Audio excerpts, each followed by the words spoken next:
Hey everyone, welcome to this week's video. On Wednesday, I took 3 of my children to Starved Rock. Bela was out of town at a wedding, and I promised them a little trip before they go back to school, and we took a trip to Starved Rock. It was scorching hot. It was 99 degrees, so we went early. Still very hot, but we managed to hike.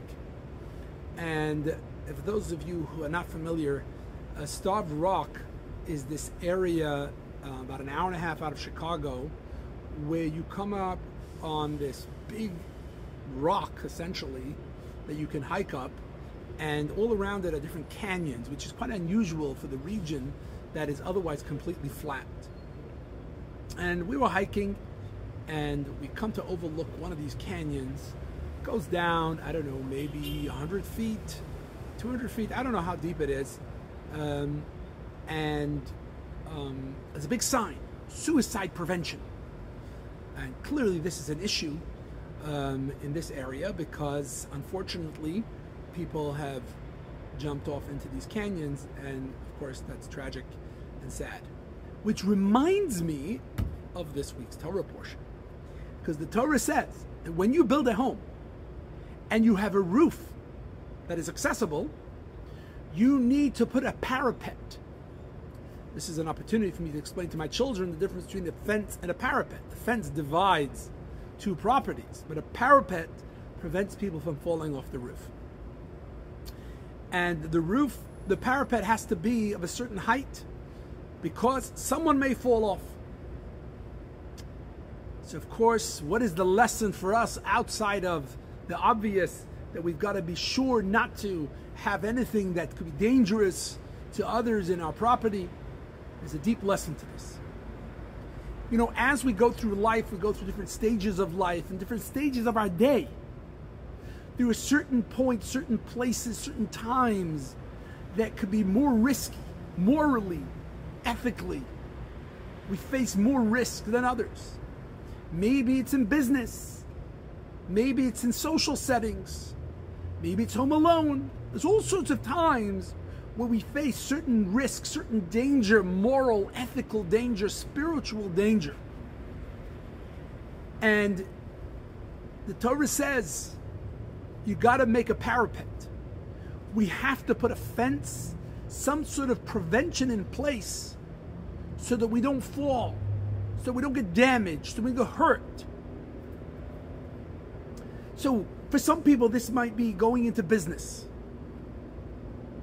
And we ask ourselves a question: am I engaged in ethical business? Do I have integrity? Maybe we need to do something ahead of time to prevent our falling. For some people, that might be prayer in the morning. For others, it might be having a partner to keep us in check. For others, their area may be the internet. And it might be prudent to put up filters in our home to prevent spiritual decline from all the schmutz that's out there on the internet. And for others still, it might be in social settings where we maybe act inappropriately.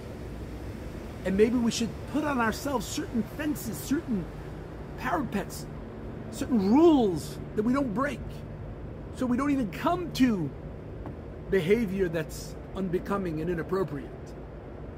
You see, the Torah tells us to put up the parapet not because we're weak, because the parapet is stronger than ourselves. The parapet is more powerful than me. It's stronger so that I can't fall. Friends, as we approach Rosh Hashanah, it's time to think about resolutions. You know, the difference between the new year of January 1st and the new year of Rosh Hashanah, I think that when it comes to January 1st, most people get pretty drunk. Maybe that's why the resolutions don't stick. Just a thought. But it's time to think about resolutions for the new year. What can we do? How can we improve? And what is the parapet that we could put around the roof in our life? What can we put in place to prevent our spiritual decline, to prevent a moral decline?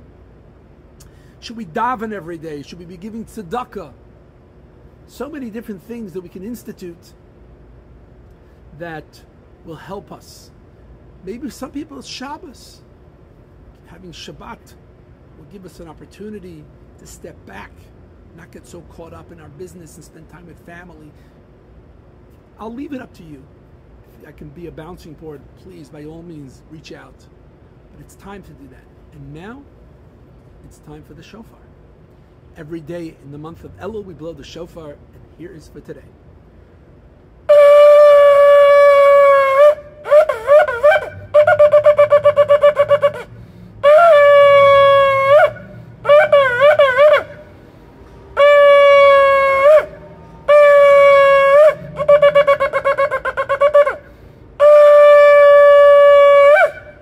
Good Shabbos.